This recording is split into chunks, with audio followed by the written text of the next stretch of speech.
E entendo eu que essa palavra de hoje, ela é simplesmente espetacular. A palavra de Deus inteira é maravilhosa, tremenda. Mas essa de hoje é muito especial. Talvez não haja um resumo das instruções de vida prática para o crente, como nesse trecho da Escritura que a gente vai ver no dia de hoje. É impressionante. Vamos à leitura? Romanos, capítulo 12, a partir do versículo 9. Eu estou com a versão revista e atualizada, mas eu vou ler na NAA. Alguns já têm. Os que não têm vão ver alguma diferencinha de uma palavra ou outra, mas a palavra mesmo, a mensagem, ela não diverge, não. O amor seja sem hipocrisia. Odeiem o mal e se apeguem ao bem. Amem uns aos outros com amor fraternal. Quanto à honra, deem sempre preferência aos outros. Quanto ao zelo, não sejam preguiçosos. Sejam fervorosos de espírito, servindo ao Senhor. Alegrem-se na esperança, sejam pacientes na tribulação e perseverantes na oração. Ajudem a suprir as necessidades dos santos. Pratiquem a hospitalidade. Abençoem aqueles que vos perseguem. Abençoem e não amaldiçoem. Alegrem-se com os que se alegram e chorem com os que choram. Tenham o mesmo modo de pensar de uns para com os outros. Em vez de serem orgulhosos, sejam solidários com os humildes. Não sejam sábios aos seus próprios olhos. Não paguem a ninguém mal por mal. Procurem fazer o bem diante de todos. Se possível, no que depender de vós, vivam em paz com todas as pessoas. Meus amados, não façam justiça com as próprias mãos, mas deem lugar à ira de Deus, pois está escrito: a mim pertence a vingança, eu é que retribuirei, diz o Senhor. Pelo contrário, façam assim. Se o seu inimigo tiver fome, dê-lhe de comer.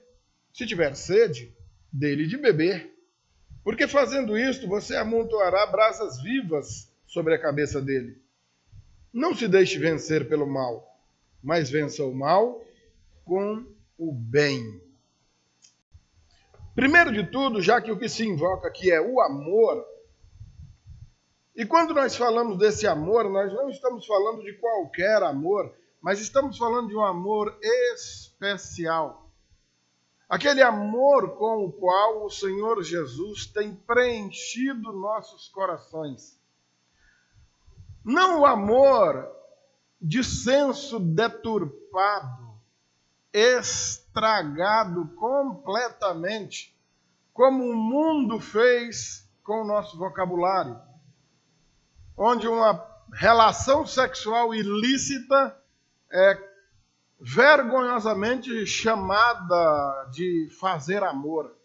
Mas isso não é fazer amor, isso é fazer o inferno, isso é fabricar a morte. Isso é incentivar o erro, isso é louvar o inimigo de nossas almas. Não tem nada a ver com fazer amor. É pegar uma palavra tão bela, uma palavra tão linda quanto amor e transformá-la na maior imundícia que se possa cogitar. O amor ao qual ele se refere aqui é outro tipo de amor. Nós vamos ver já que ele está falando do amor fraternal, está aí no versículo 10. E nós não vamos demandar a noite toda falando em o que seja fraternal, o que seja fraterno.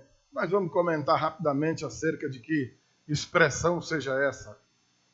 Em se tratando de um amor especial, um amor que emana do próprio Deus, porque Deus é amor. O começo da conversa já é que esse amor seja sem hipocrisia.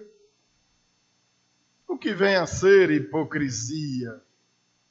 Quando vocês veem nos evangelhos o Senhor Jesus agredindo os religiosos, aqueles fariseus daqueles dias, mais especialmente no capítulo 23 do Evangelho de Mateus, o Senhor repete por algumas vezes: vós, fariseus hipócritas. No mesmo Evangelho e em outros também, o Senhor Jesus chama alguns homens de hipócritas, ou faz citação desses hipócritas dizendo para os seus servos: olha, não sejam como os hipócritas.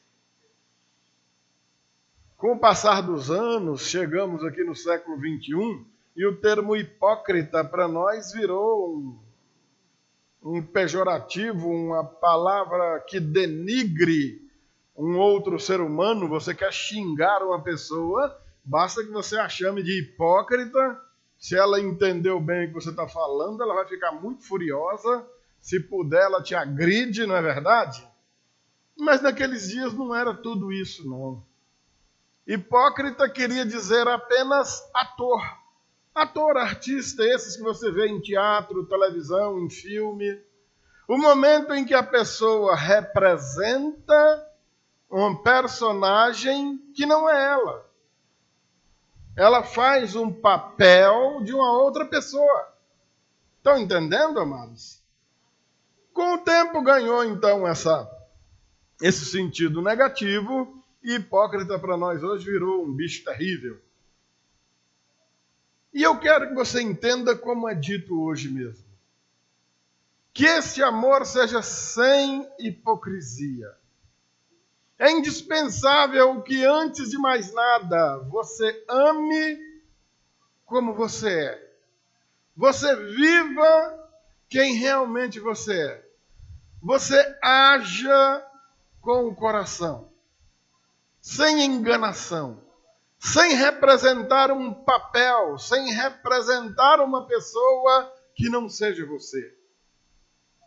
E tudo isso enquanto você trata o seu caráter, olha o detalhe, enquanto você tem a sua natureza transformada por Deus, e no poder do Espírito Santo, você mesmo, o filho do seu fulano, com a dona fulana, que já é uma pessoa adulta, com seus 18, 17, 16 anos, não sei, ou 20, 40, 60, 80, pouco importa, mas está tendo a sua natureza transformada e vem sendo transformada em uma outra pessoa por causa do poder de Deus na tua vida.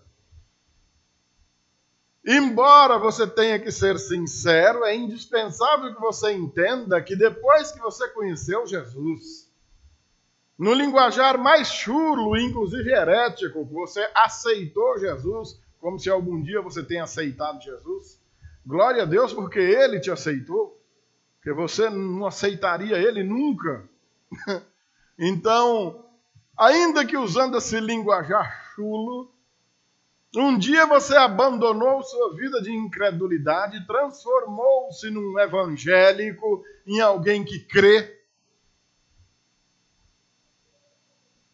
E, como ocorre a alguns dos nossos velhos irmãos, talvez também ocorra a você que algumas características do velho homem ou da velha mulher, de antes de conhecer Jesus, estejam sendo preservadas até o dia de hoje.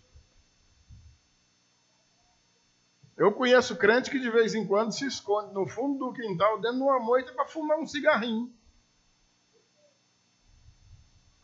Diga se isso aí não é uma escravidão infeliz. Um crente que tem uma garrafinha de pinga escondida debaixo da cama, como se fosse um grande bicho de 7 cabeças, o cara tomar uma pinguinha dele no dia que vai comer a moela de um frango caipira que ganhou de presente, sei lá. Tudo isso que é atitudes hipócritas. O cara era um bruto, coiceiro, grosso, um cavalo, por assim dizer. Aí virou um crente, a gente entende que ele virou um cavalo batizado, né? Porque se batizou, virou um evangélico, mas continua distribuindo coice para todo lado. Sua natureza não mudou completamente. Não é desse tipo de hipocrisia que o texto aqui está falando. Essa velha natureza precisa ser domada. Aqueles velhos hábitos têm que ser abandonados. Aquilo que se praticava com a maior naturalidade, hoje entende que é pecado e tem de ser abandonado em nome de Jesus. Amém, amado? Caso contrário, você está dando um péssimo testemunho desse Deus maravilhoso que te salvou. Não é disso exatamente que está falando aqui o texto. Mas há uma conclamação geral para que esse amor que se pratica seja sem hipocrisia. Se você tem uma grande dificuldade em amar, e nós vamos ver ao longo do texto que amor é esse, porque você não está sendo chamado para colocar todo mundo no colo, dar um cheiro, chamar de meu bem, ou mas eu te amo, meu amor. Não, não é isso não. Não é esse xenhenhen, não é disso que nós estamos falando. Não é desse ser meloso. Estamos falando de amor sincero, amor verdadeiro, amor fraternal, amor cristão, que precisa ser sem hipocrisia, sem máscara, sem enganação, com você sendo você mesmo. E quando eu falo de você mesmo, você é transformado pelo poder de Deus. Não aquele bicho bruto, não aquela bicha insuportável de anos atrás, mas a criatura completamente transformada pelo poder de Deus. Amém, amado? Praticará um amor sem hipocrisia. E vem uma outra determinação, ainda no versículo 9, que é algo que também é marca registrada do cristão. Apegar-se ao bem não é nem um bicho de sete cabeças para nós. Ser uma pessoa dada à prática de atos de bondade. Apegar-se ao que é bom, apegar-se ao bem, não é nenhum bicho de sete cabeças. Mas o que ele diz primeiro, para muita gente é: odeiem o mal. Aborreçam o mal, ou detestai o mal. Não é muito difícil nos apegarmos ao bem. Já detestar o mal para alguns é um desafio sobre-humano. Porque esse mal, essa atitude de maldade, esse ambiente mal, essa pessoa má, essa maldade, seja em que tipo de forma apareça, em muitas e muitas vezes nos encanta e nós gostamos dela. Se não praticamos, mas pelo menos concordamos com quem pratica. Não temos coragem de chamar a atenção daquele que é tão apaixonado pela prática dessa maldade. Nos associamos a ele, de repente até nos vemos abraçados com essa maldade também. E a palavra vem aqui entrando de sola, determinando para você: detestai o mal, odiai o mal. Não basta ser apegado ao bem. Para com o mal, a nossa relação é de total inimizade. Nós não nos alegramos com a injustiça. Nós não gostamos de práticas de injustiça. Nós nem fazemos, nem apoiamos e nem batemos palmas para aqueles que as fazem. Amém, amados? Dá para entender bem essa instrução? Então vamos para frente. Verso 10. Amem uns aos outros com amor fraternal. Fraternal, como quem se preocupa, toma as dores, sofre junto, é altruísta. Valorizando primeiramente a honra de uns para com os outros. O desfecho de Lucas, capítulo 14, de 7 a 11, é aquele famoso: pois aquele que se exalta será humilhado, e aquele que a si mesmo se humilha será exaltado.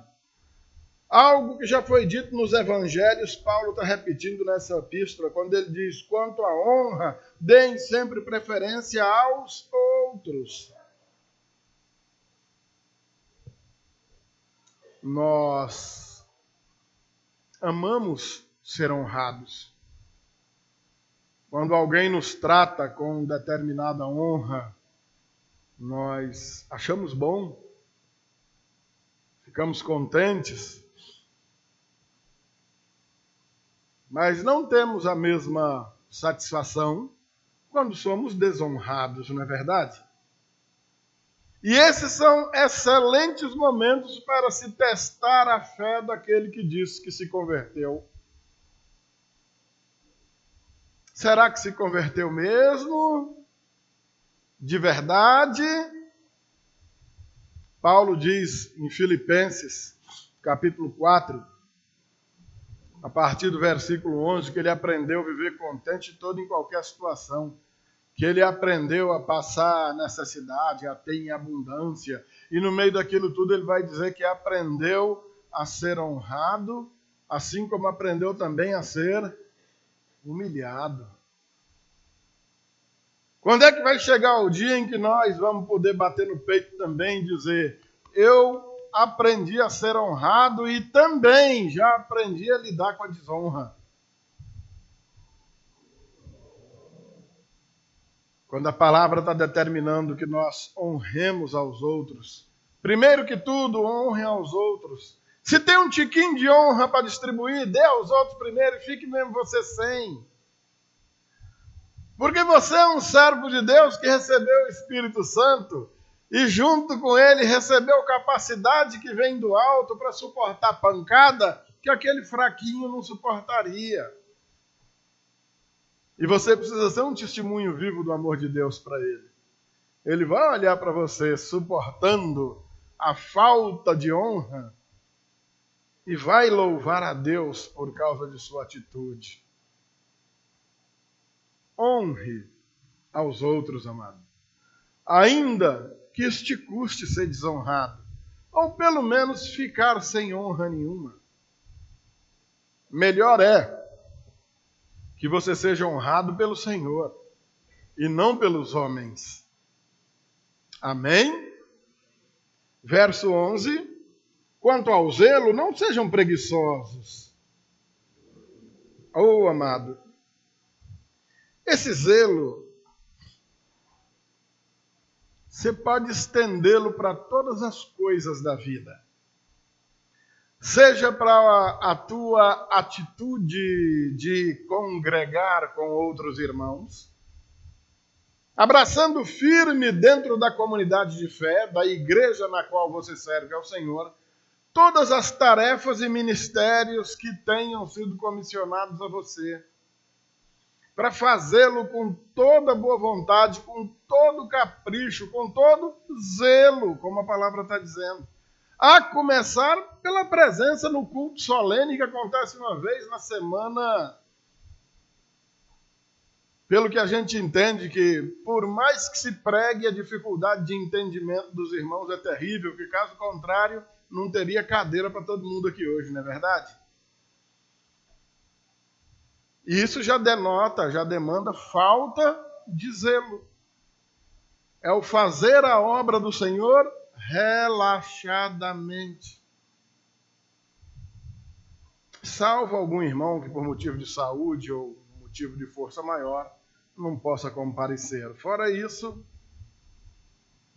só relaxo. E não só no ato de congregar, no serviço prestado à igreja, mas em todas as áreas da vida. Todos nós aqui ganhamos a vida trabalhando, uns no funcionalismo público, outros na iniciativa privada, outros são seu próprio patrão. Mas não há um de nós que não conheça um colega de trabalho, um funcionário terrivelmente relaxado. É ou não é?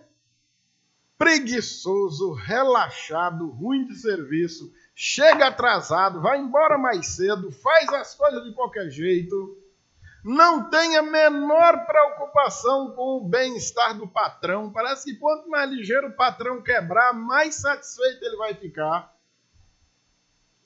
No funcionalismo público, um baita de um nó cego, não faz nada direito, falta dia à toa, adoece, dá um espirro, pega um atestado.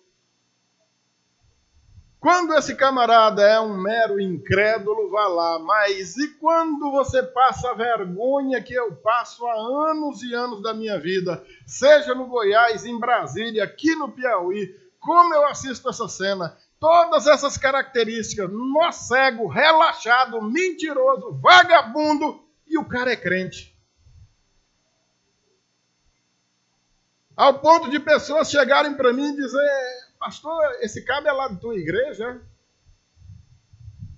E eu ficar naquela sinuca de bico, e agora? Eu digo: graças a Deus essa peste não congrega comigo lá não. Aí o cara vai pensar: pô, mas as igrejas não deviam estar tudo unidas, vocês não são tudo irmão? Eu digo: o que eu respondo, meu Deus? O que eu digo aqui agora para ver se a nossa vergonha é um pouco menor? É porque de uma maneira ou de outra, aquele nó cego está queimando nós tudinho. Um representa tudo. Deixa um crente ser preso amanhã aqui. Olha, estava assaltando ali. Olha, é pedófilo, estava com a criança acolá, pronto. Amanhã ninguém dorme aqui. Ó, é evangélico de união, e é jornal, a Rede Globo é para todo canto. É assim que o pessoal trabalha. Principalmente conosco, servos de Deus. Lá no nosso local de trabalho é exatamente assim. E eu sou obrigado a escutar os cochichos. Uma miséria daquela, ainda diz que é crente, ó. Ai, diz que é santo, ó. E aí você bate o raio-x da criatura. Realmente parece que se o Satanás tivesse poder, quando a criatura chegasse lá, o cão mandava de volta: não tira isso daqui que eu não quero isso aqui não. Mas por aqui anda pagando de crentão, irmão. Paz do Senhor, irmão. Paz do Senhor. De qual Senhor tu está falando, rapaz?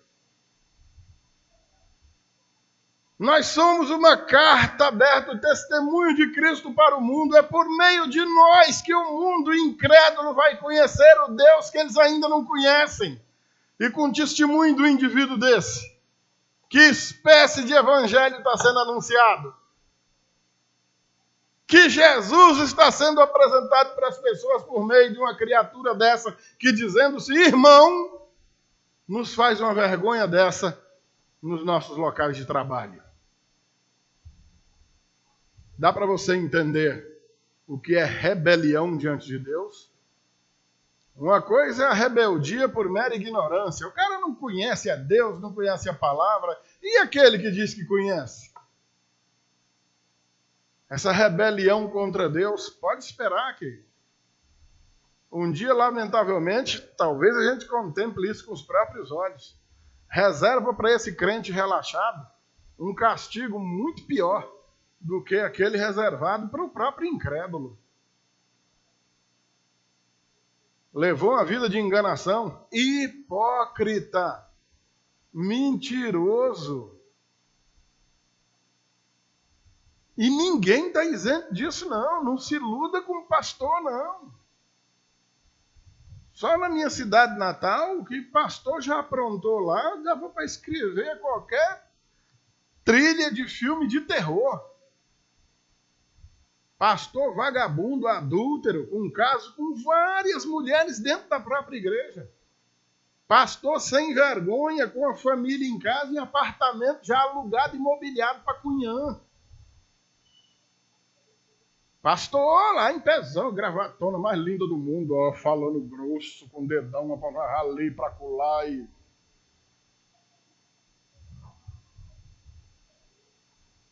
É dureza, né, amados? E quem falou que ia ser fácil? O Senhor não falou que ia ser fácil. Os apóstolos não disseram que ia ser fácil. Por que tem alguém que acredita que tem que ser fácil? É tão fácil acreditar numa falácia, não é verdade? No zelo. Quanto ao zelo, não sejam preguiçosos. Seja para trabalhar no teu trabalho secular, seja para desenvolver teu ministério, tuas atividades dentro da igreja. É com vigor, é com ânimo. Você está trabalhando para Deus. Lá no teu local de trabalho, você tem um patrão. Aquilo lá pertence àquele patrão, ou àquele governante, aquela secretaria, mas no final das contas, tu está trabalhando para Deus. Você está honrando a Deus quando você honra o trabalho que você tem. Quando aquele patrão ou aquele chefe daquela seção olha para o grupo de funcionários em volta, oh, glória a Deus, que tem a irmã fulana aqui com a gente, rapaz, porque tem nó cego demais aqui nessa seção. Oh, graças a Deus que o irmão fulano trabalha aqui para dar uma balanceada um pouco nessa situação, porque como tem nó cego aqui, não fosse aquele irmãozinho tão caprichoso, tão zeloso, seja o melhor. Chame a atenção por fazer um pouco mais do que a tua obrigação. Vá além. Faça mais e melhor do que se esperava de você. E glorifique a Deus por isso. Amém? Sejam fervorosos de espírito servindo ao Senhor. Engloba tudo isso. A palavra de Deus diz que os dias são maus, pelo que nós precisamos remir o tempo, administrar bem o tempo que temos. Nos diz que o Deus desse século cegou o entendimento das pessoas para que elas não vejam o brilhar da luz do Senhor, nem dos seus servos pelo mundo. Que os seus olhos estão tapados para que não ouçam e os seus olhos cegados para que não vejam. Seus pés se apressam para correr, para fazer o mal. As suas mãos são hábeis, ágeis, habilidosas para praticar obras que desagradam a Deus. E no meio disso tudo, estamos nós. Compartilhando o mesmo espaço, respirando do mesmo ar, bebendo da mesma água, encarando lutas terríveis no nosso dia a dia. Se, no meio disso tudo, perdermos a esperança de que apesar da maldade crescer no mundo, do pecado se proliferar cada vez mais no mundo, dos nossos olhos passarem diante de nós cenas lamentáveis que entristecem, desanimam, esmurecem, minam nossas forças. O que nos resta? A esperança de que o nosso Redentor vive, de que o nosso Deus é de verdade, de que Ele tem zelado por nós e de que nós temos segurança nele, tanto agora nesta terra, quanto eternamente. Amém, queridos? Então, por isso, mesmo em meio ao caos, podemos nos alegrar. Estejamos contentes no Senhor. Diz Filipenses capítulo 3, versículo 1. Capítulo 4, versículo 4. Alegrai-vos no Senhor. Amém? Sejam pacientes na tribulação. Dureza, hein? Aí pesa, não pesa, amados? Em meio à tribulação, ter paciência. E aí? É tarefa fácil? É moleza? Não é não. É duro mesmo. Quantas e quantas foram as vezes que nós imaginamos, agora acabou-se. Até aqui deu para ir, para frente agora não vamos mais não. Agora miou geral. Agora deu ruim. Por essa eu não passo. Essa eu não venço. É essa que vai me derrubar. É não, amados. De maneira nenhuma. Paciência. Paciência. A tribulação não dura para sempre. As perseguições, as provas, as tentações não duram o tempo todo. Não há tempestade que dure a vida inteira. Uma hora ela passa. Tem umas mais longas, tem umas mais pesadas, mas uma hora passa. E quando ela passar, vai juntar os cacos de você mesmo e ver o que sobrou. Durante a tempestade, como é que foi tua relação com o Senhor? De murmuração, de blasfemar contra Deus. Deus, tu não existe! Deus, tu não me ama, que se me amasse eu não estava nesse perrengue todo. Depois a tribulação passa e a gente fica com aquela cara de abestado sem saber. Parecendo cachorro que corre atrás de carro. Aí o carro para, o cachorro não sabe o que fazer, que ele não vai morrer de ferro, né? Não ficou doido? Mas enquanto o carro está correndo, parece que vai rasgar o carro. Assim o crente murmurador. Paciência na tribulação. 1 Coríntios 10, 13, Paulo diz que não vos sobreveio tentação que você não pudesse suportar. Antes, junto com a provação, o Senhor manda o socorro. O que seria de nós sem as tentações? O que seria de nós sem as provações? Como seríamos aprovados sem fazer prova? Glorifique a Deus, amado.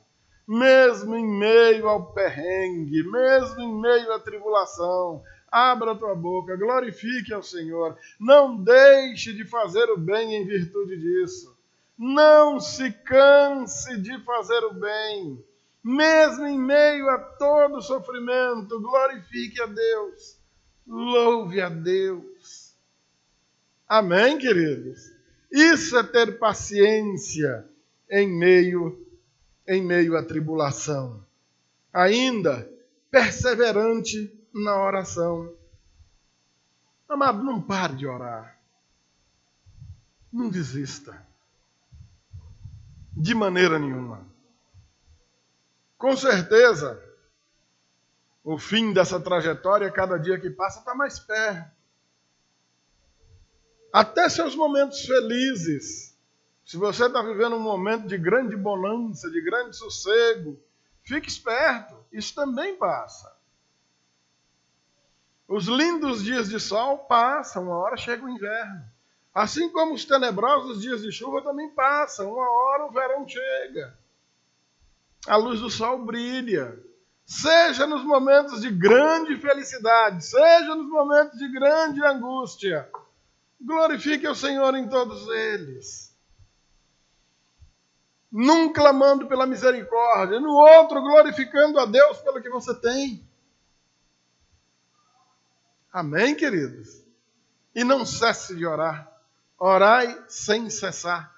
1 Tessalonicenses 5,17. Orem o tempo todo. Amém, amados? Verso 13. Viver prático, vida prática. Ajudem a suprir as necessidades dos santos. Oh, queridos, compartilhai as necessidades dos santos. Queridos.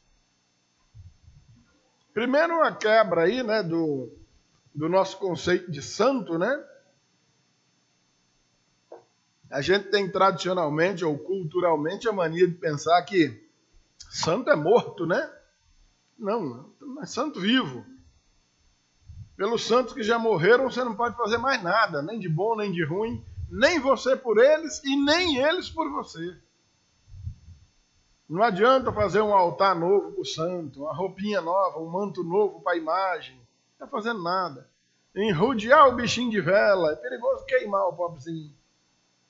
Estamos falando de gente, santo, irmãos em Cristo, pessoas que compartilham da fé, que invocam o nome do Senhor também. Oh, amados, o nosso irmão necessitado não depende de um milagre que um anjo venha descendo do céu com a cestinha na cabeça para dar para ele se alimentar, ou para suprir a necessidade que ele tenha. A necessidade dos santos vai ser acudida pelos outros santos. Nós mesmos, é que socorremos-nos uns aos outros. Hoje, glorifique a Deus pela condição que você tem de poder ajudar um santo. teu irmão bem do teu lado.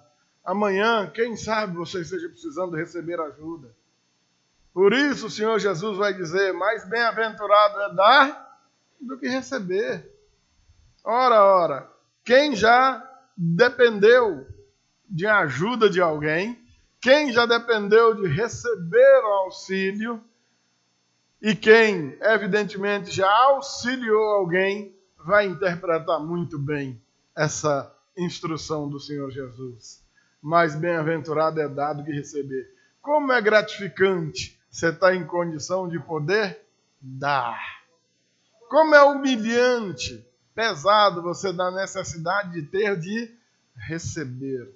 E nas duas condições, glorificando ao Senhor em todo o tempo. Amém? E junto com isso, pratiquem a hospitalidade. Hebreus 13:2 diz que, inclusive, alguns, praticando essa hospitalidade, chegaram a acolher anjos, ainda que sem saber. Tenha, meu irmão, tuas portas abertas para os santos. Tenha tuas portas abertas para os irmãos. A tua casa precisa ser uma igreja, uma extensão dela em todo o tempo.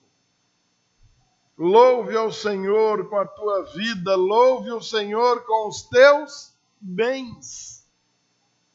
Amém? Verso 14. Outra vez, um trecho do Sermão da Montanha, de Mateus 5:44. Amai os vossos inimigos, vai ser citado aí. Abençoe aqueles que vos perseguem. Abençoai e não amaldiçoeis. A essência do Evangelho tem algumas determinações que são áureas. Essa é uma delas. A vida do servo de Deus é caracterizada por alguns detalhes que precisam chamar a atenção do mundo. Esse aqui é um deles. Abençoar ao que te persegue. E de maneira nenhuma amaldiçoar.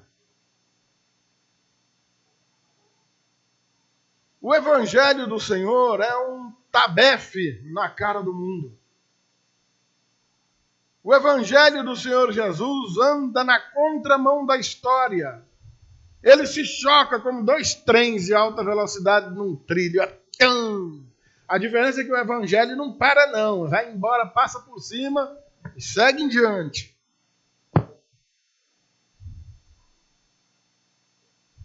Não é assim que o mundo entende, não é assim que o mundo age, não é assim que o mundo quer, não é isso que ele ama.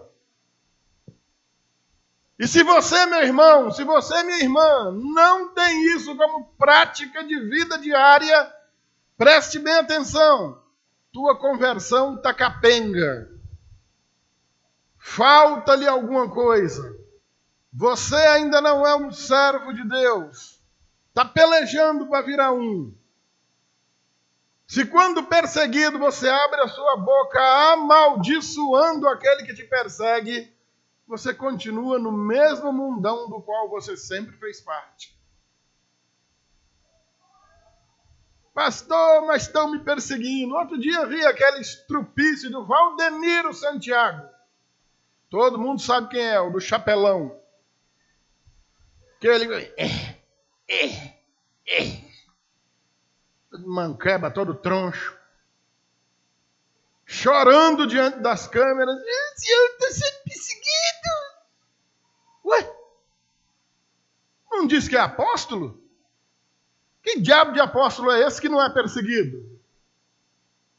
A diferença é que os apóstolos de verdade eram perseguidos por causa do nome de Jesus.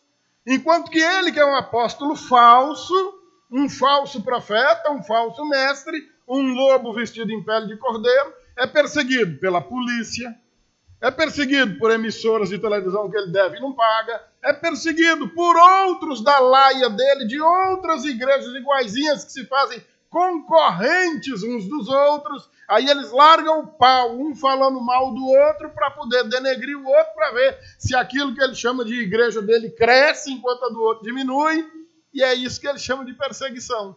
E tem a cara de pau de aparecer na televisão chorando, dizendo: eu estou sendo perseguido, Senhor. Uma prova clara de que o animal não faz ideia do que seja um evangelho. Como diz um amigo meu, bem ali de Denerval Lobão, nunca nem cheirou uma Bíblia.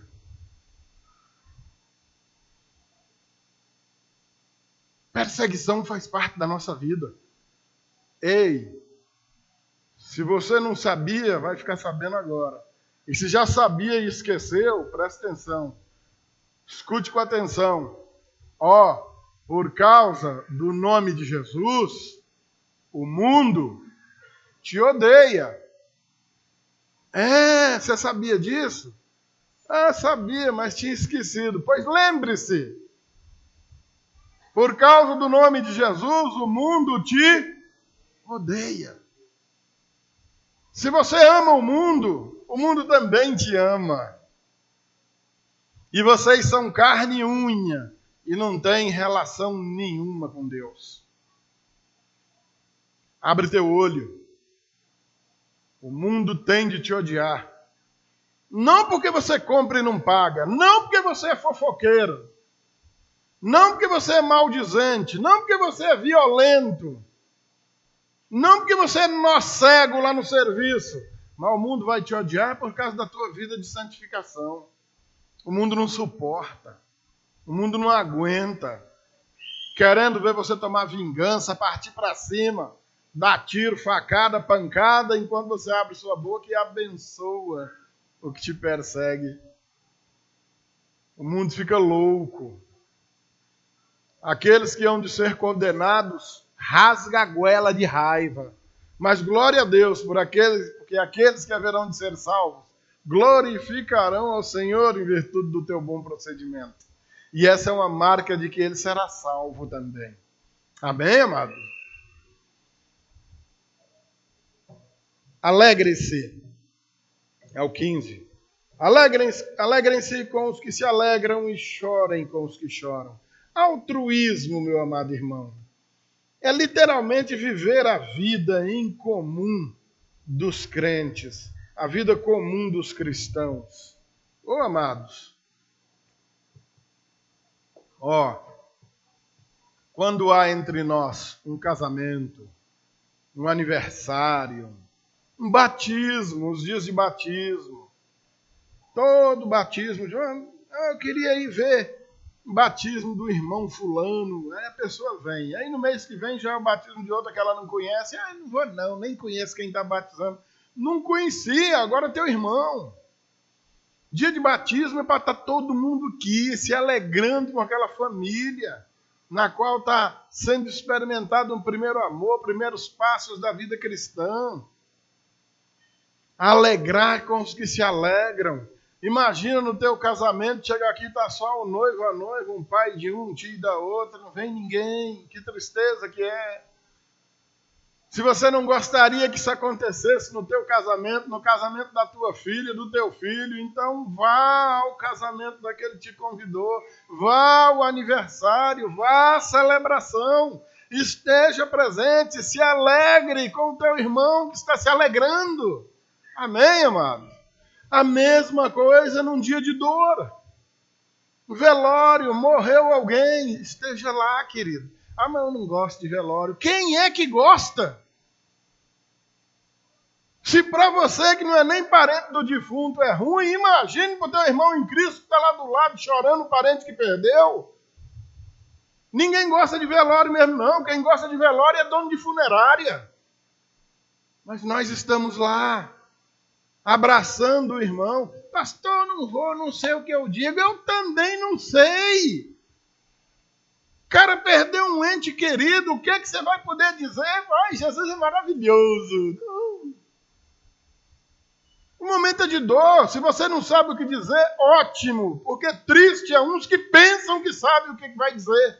E chega dizendo besteira para a pessoa do lado do caixão. Chegue calado e saia mudo. Dê um abraço, dê um beijo na pessoa e se sente do lado e fique ali calado. Basta que a pessoa sinta a tua presença. 2, 3 dias depois do defunto enterrado, ele vai se lembrar. O irmão fulano não saiu do meu lado. Ou a irmã fulana me deu tanta força. Esteve do meu lado o tempo todo. Não abriu a boca, não disse um ar, mas estava sentadinho ali. Você não faz ideia do quanto isso é maravilhoso. Você não faz ideia do quanto isso conforta uma pessoa que teve uma perda terrível. Como servos de Deus, isso é obrigação nossa. Alegrai com os que se alegram, chorai com os que choram. Amém, queridos? Verso 16.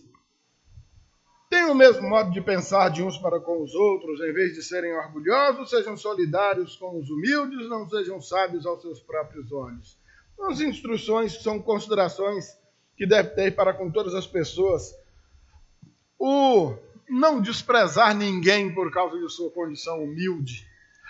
Não priorizar a amizade ou a proximidade de alguém de condição mais elevada em detrimento do outro que tem uma condição mais humilde. Nunca façam isso. Tá, amados? De jeito nenhum. Não virem as costas para ninguém, mas não deem esse tipo de prioridade para ninguém também. E não ser sábio aos próprios olhos. Oh, como é terrível você ouvir da boca de uma pessoa: eu sou o cara, eu sou bom. Eu, jacaré é um bicho. Rapaz, olha, se você é sábio, a primeira coisa que vai sair da tua boca é a declaração de que você não sabe nada e que é um bom estudante. Sei nada não, rapaz, estou aprendendo. Estou pedindo a Deus para que me dê mais força e disposição todo dia para estudar mais, para mim ver se eu aprendo mais um pouquinho. É tão triste quando a pessoa abre a boca e diz: eu sou. É nada, rapaz. Aquele que declara que sabe tudo está tornando pública sua declaração de burrice. Não sabe é nada. Se realmente você é bom, deixe que os outros digam isso. Quando você mesmo diz, você só está dando uma declaração de arrogância. Aí tem uma coisa que você é bom mesmo, na arrogância. Aí ninguém te barra, você é o cara. Verso 17. Outra declaração lá do Sermão da Montanha, de Mateus 5,39. Não paguem a ninguém mal por mal. Procurem fazer o bem diante de todos. Mateus 5,39 é onde Jesus vai dizer: eu, porém, vos digo, não resistam ao perverso, mas a qualquer que te ferir na face direita, volta-lhe também a outra. O famoso dar a outra face. Ei, amados. Duro, né? O verso 17 aqui para nós já dava para a gente fazer um sermão de domingo só tratando dele. Não paguem a ninguém mal por mal. Se empenhem, faça empenho em fazer o bem a todas as pessoas. Pagar o mal com o mal.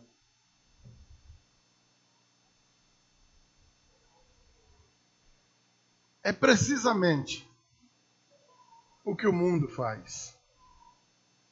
Você não é mais do mundo.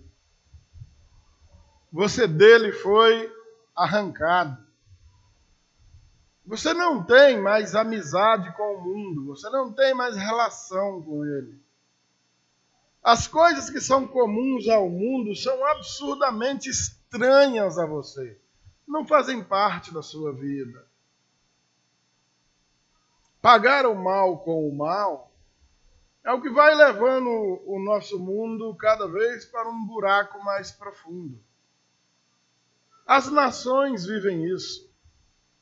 Uma joga um míssil na outra, a outra joga 2 mísseis naquela, aquela joga 4 mísseis nessa, aquela joga em 8 e vira aquele angu de caroço. Nós não somos do mundo. Quantas pessoas eu tenho aconselhado nessa vida? Eu entro na casa, a pessoa está morrendo, está irada, está se acabando. O que é isso? Eu tenho que matar aquele. Mas por que ele me fez isso? Ore por ele. Não, pastor, o senhor não sabe, pastor. Mas como não sei? O senhor fala isso é porque não é contigo. Não, eu não estou dizendo o que eu faria, eu estou dizendo que a palavra de Deus está mandando fazer. Eu não estou aqui te fazendo uma sugestão para quem sabe, você faça aí um empenho. Não, estou aqui te apresentando uma determinação de Deus. A nossa vida não é como a vida do mundo. Nós não resolvemos as nossas coisas como o mundo resolve. Para nós é diferente. Nós não pagamos o mal com o mal. Nós retribuímos o mal com o bem.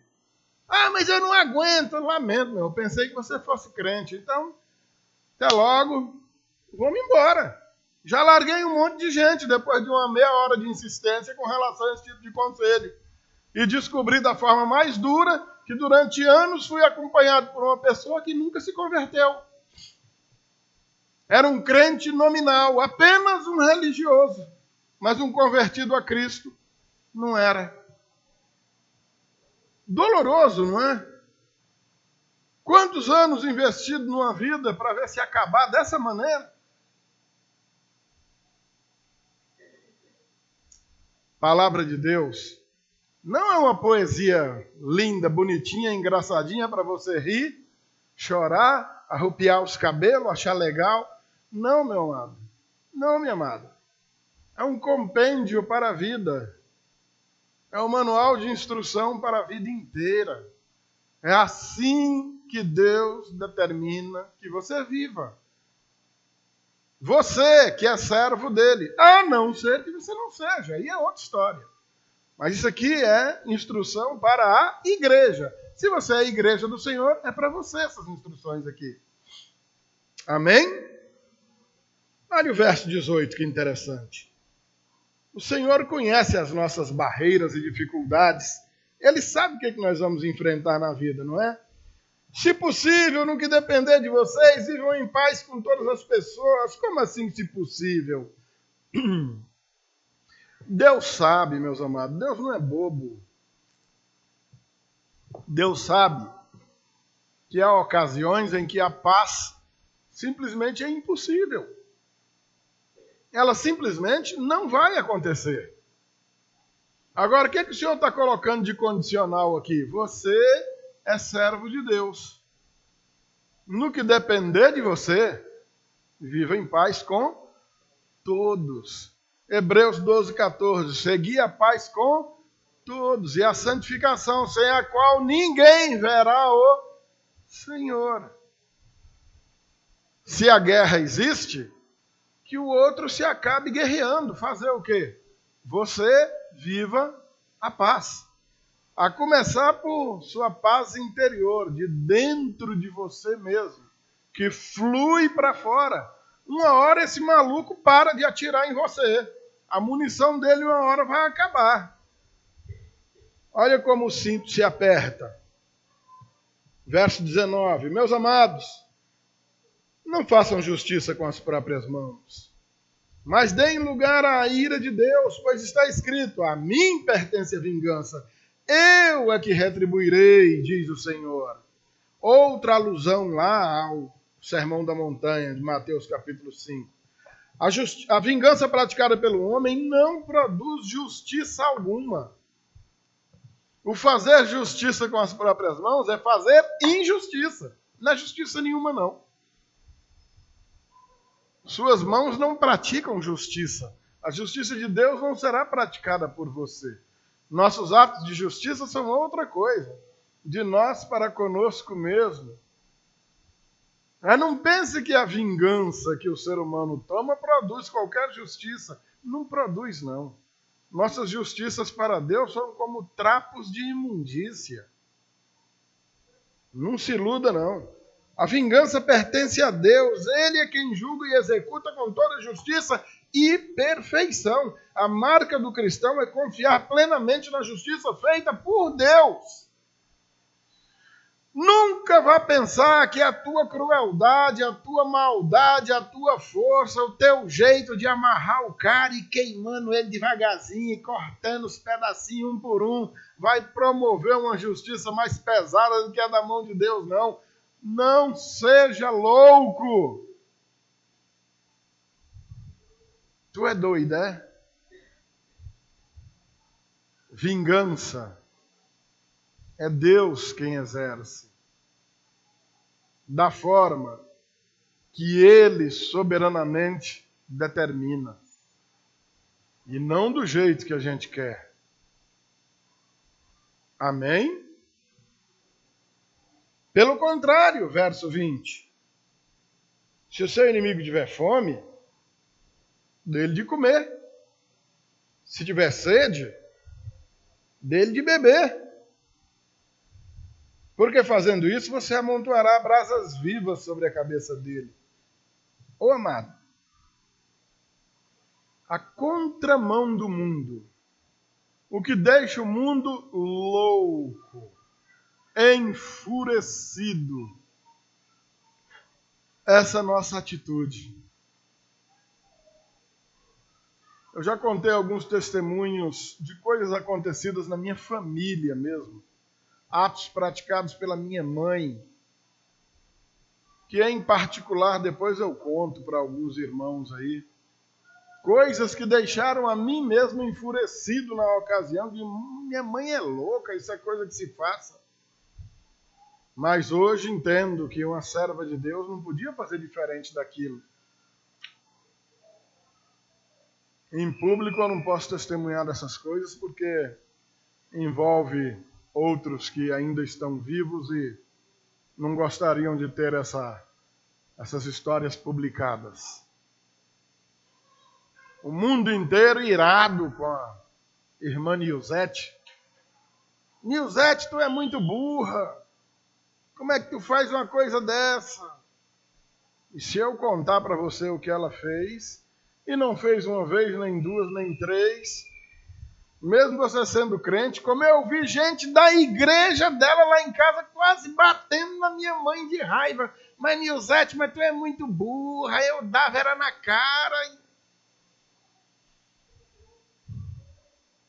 Impressionante. Teu inimigo. Inimigo. Estamos falando de inimigo. Inimigo tem fome, dele de comer. Se ele tem sede, dele de beber. Pastor, eu não dou conta de fazer isso não. Olha, amado, deixa eu te falar. Eu também não posso ser hipócrita. É claro que isso não é tarefa fácil. E eu vou mais além, não é só questão de ser fácil ou difícil. Eu vou um pouco mais além. É questão de ser impossível. Segundo as nossas próprias habilidades e conceitos meramente carnais, humanos, é impossível. Tais coisas só são possíveis de ser feitas na força do Espírito Santo. Amém, amados? E é nessas horas que, ouvindo a voz da carne dizendo, vá lá e mate.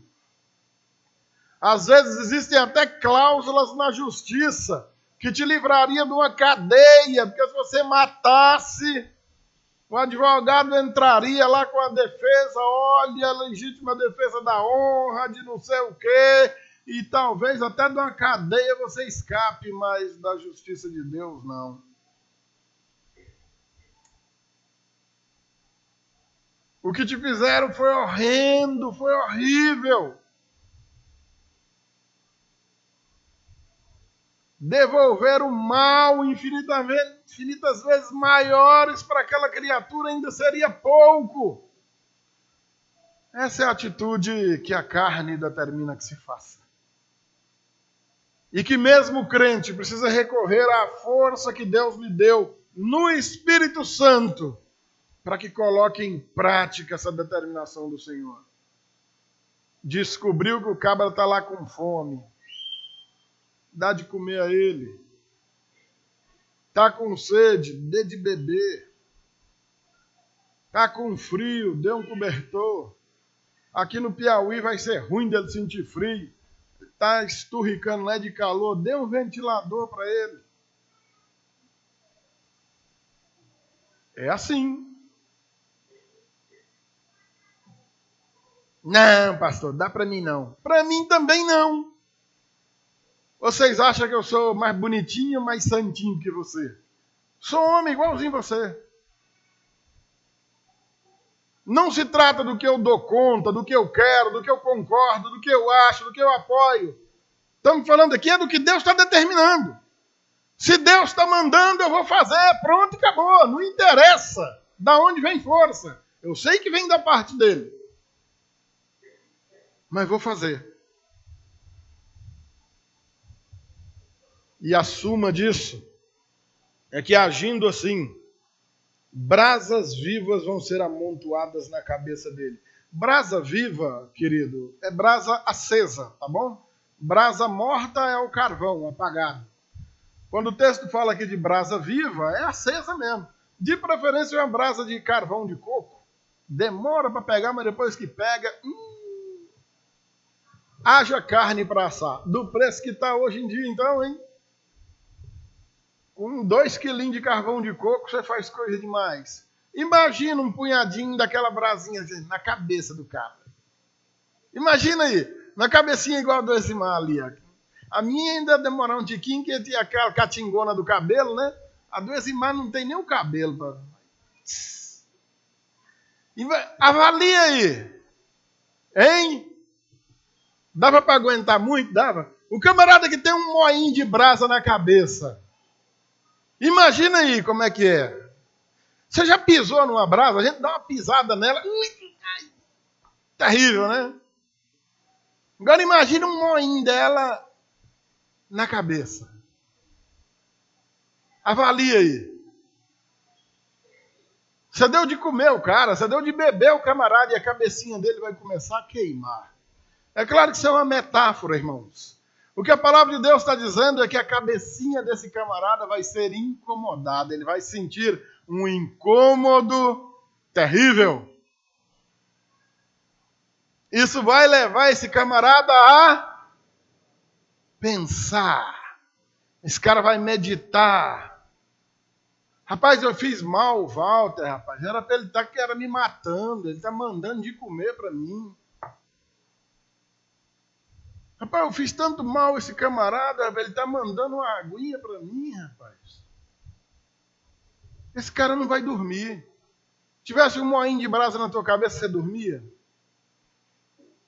A cabeça dá uma doidinha, você já não dorme. Imagina com um moinho de brasa em cima. Hã? O que se espera dessa situação? Que isso não é inventado. Paulo está citando aqui Provérbios, capítulo 25, versículos 21 e 22. É de lá que ele tira isso daqui. Levar o camarada a pensar. Pode ser um castigo de Deus. Mas vai levar o cara a refletir. Essa cabeça vai queimar. Fala, rapaz, onde é que eu estou com o meu juízo? E de repente aquele que outrora era teu inimigo, por conta de um de comezinho, por conta de uma aguinha e por conta de uma brasinha velha que Deus colocou na muleira dele, o cara agora é teu irmão em Cristo. Eita Deus, hein? E aí? Não vale a pena obedecer ao Senhor? Diga que não vale. Verso 21. Não se deixe vencer pelo mal. Pelo contrário, vença o mal com o bem. A vitória é nossa, em nome de Jesus. Quem milita, quem batalha conosco é o próprio Deus. Ele não perde batalhas. Ele não perde uma, queridos. Ele não perde nada, meu amado irmão. Creia, em nome de Jesus. Não duvide.